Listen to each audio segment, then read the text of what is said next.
Good morning every student. Math के online class में आज आपका स्वागत है। आज कक्षा 6 के मैथ की क्लास रहेगी और आज हम एक्सरसाइज 11.1 का अध्ययन करेंगे।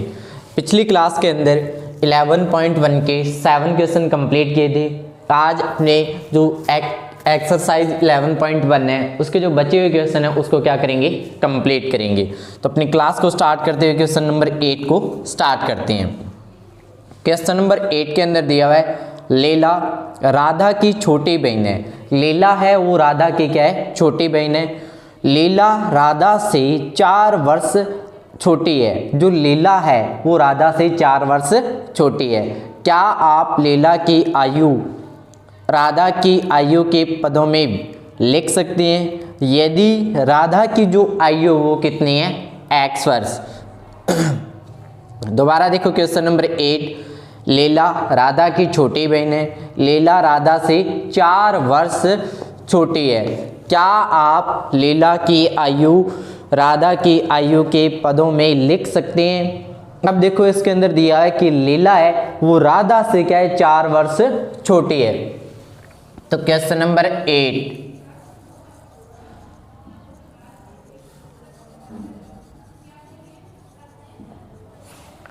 माना राधा की आयु,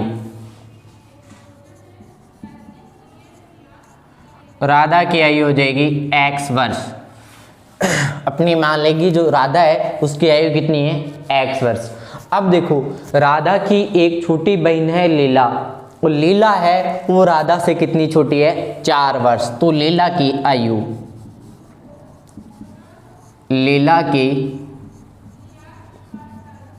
आयु, जो लैला की आयु है वो राधा से कितनी है, 4 वर्ष कम है। तो इस x से कितना हो जाएगा, 4 कम हो जाएगा, यहाँ आ जाएगा x माइनस में 4 ईयर। यानी लैला की आयु आ जाएगी x माइनस में 4। ये हो जाएगा आपका क्वेश्चन नंबर 8 कंप्लीट। उसके बाद है क्वेश्चन नंबर 9। क्वेश्चन नंबर 9 है। क्वेश्चन नंबर 9 के अंदर दिया है माँ ने लड्डू बनाए। माँ ने लड्डू बनाए हैं, उन्होंने कुछ लड्डू मेहमानों और परिवार के सदस्यों को दिए, फिर भी 5 लड्डू शेष रह गए। यदि माँ ने L लड्डू दिए हो तो उसने कुल कितने लड्डू बनाए थे? अपने मान लेते हैं, माना माँ ने जो लड्डू दिए हैं वो कितने हैं, L।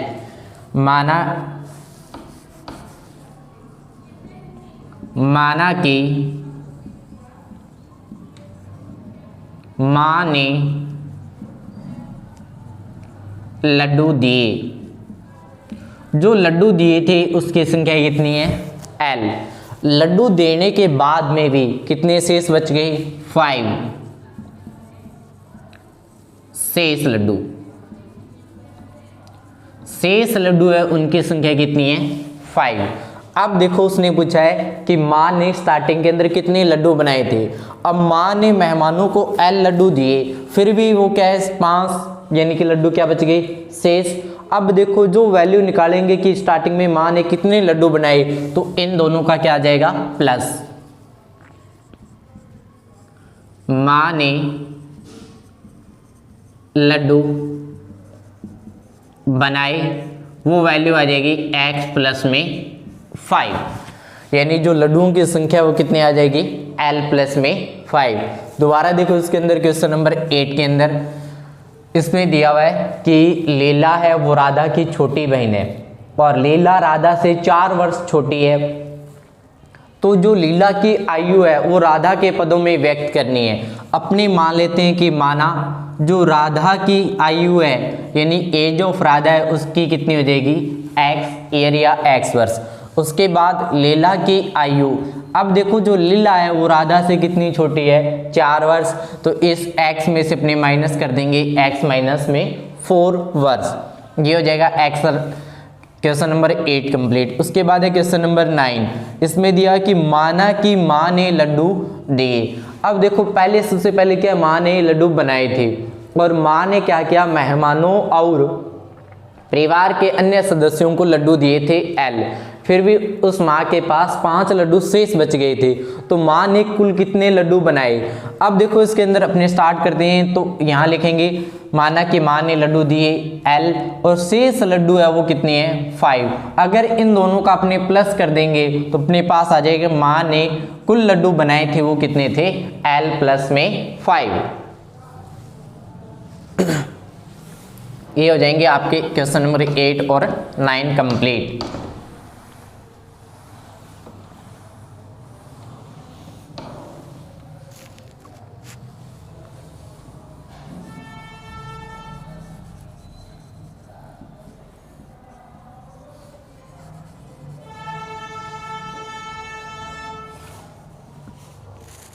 उसके बाद है क्वेश्चन नंबर 10। क्वेश्चन नंबर 10 के अंदर दिया हुआ है संतरों को बड़ी पेटियों में से छोटी पेटियों में रखा जाना है, यानी संतरे हैं उनको बड़ी पेटियों से शिफ्ट करना है छोटी पेटियों में।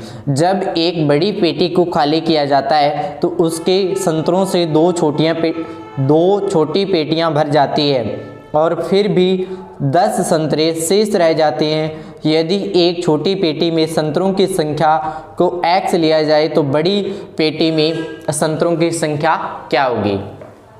इसके अंदर क्वेश्चन में ये दिया हुआ है कि बड़ी पेटियों के अंदर आम भरे हुए हैं, संतरे भरे हुए हैं, उनको छोटी पेटियों के अंदर भरा जाना है।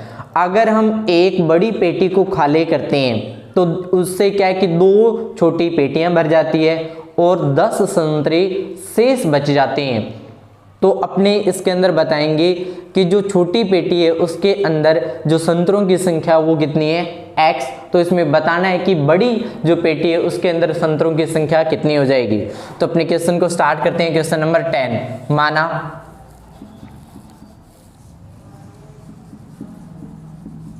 छोटी पेटी में संतरों की संख्या, जो संतरों की संख्या वो कितनी है x।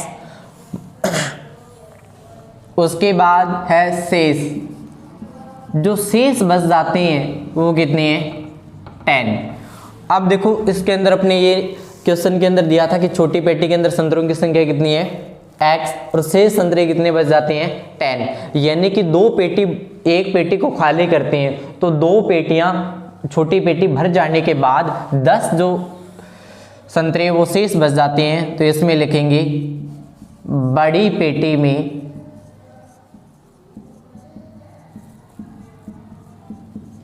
संतरों की संख्या, बड़ी पेटी में जो संतरों की संख्या है वो कितनी हो जाएगी।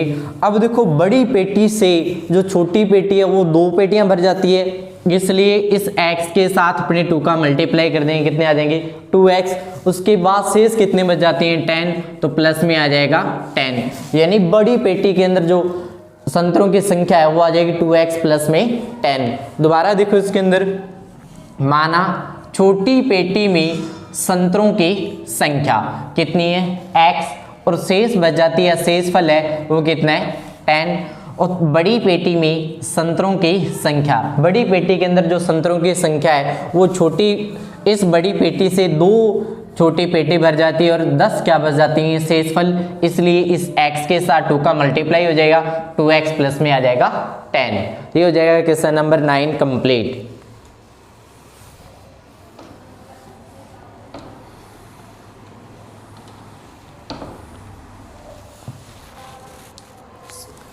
उसके बाद है क्वेश्चन नंबर 11।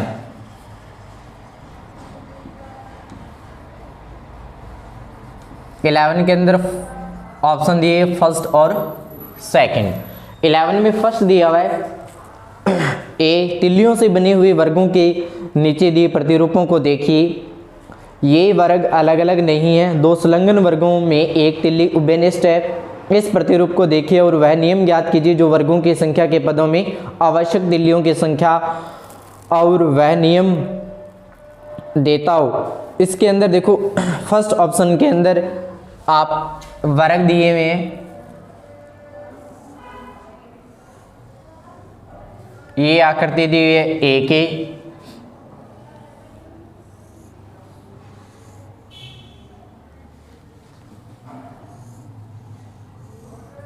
ये इसके अंदर आकृति बी की,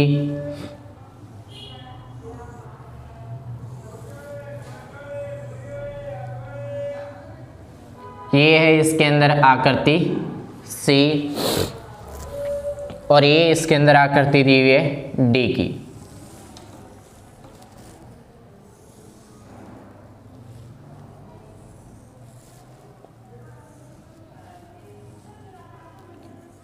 अब देखो इसके अंदर जो वर्ग के लिए रूल होगा वो रूल कौन सा आ जाएगा, आंसर के अंदर लिखेंगे, रूल हो जाएगा इसके अंदर 3x प्लस में 1, यानी कि रूल क्या आ जाएगा 3x प्लस 1। अब देखो इसके अंदर अगर तिलियों की संख्या निकालेंगे तो x की वैल्यू कितनी हो जाएगी 1, और यहाँ लिख देंगे जहाँ x वर्ग की संख्या, x हो जाएगी इसके अंदर वर्ग की संख्या।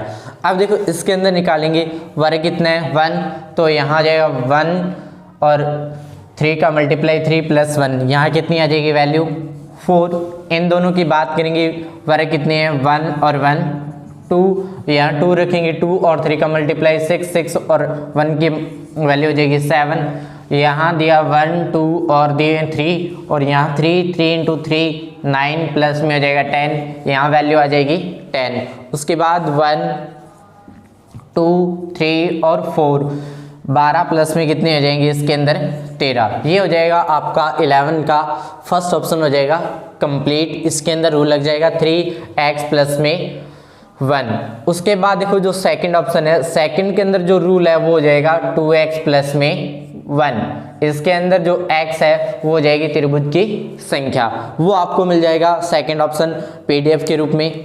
आज की क्लास को अपने यही समाप्त करते हैं और नेक्स्ट क्लास के अंदर अपने 11.2 है उसको अपने कंप्लीट करेंगे। थैंक यू, धन्यवाद।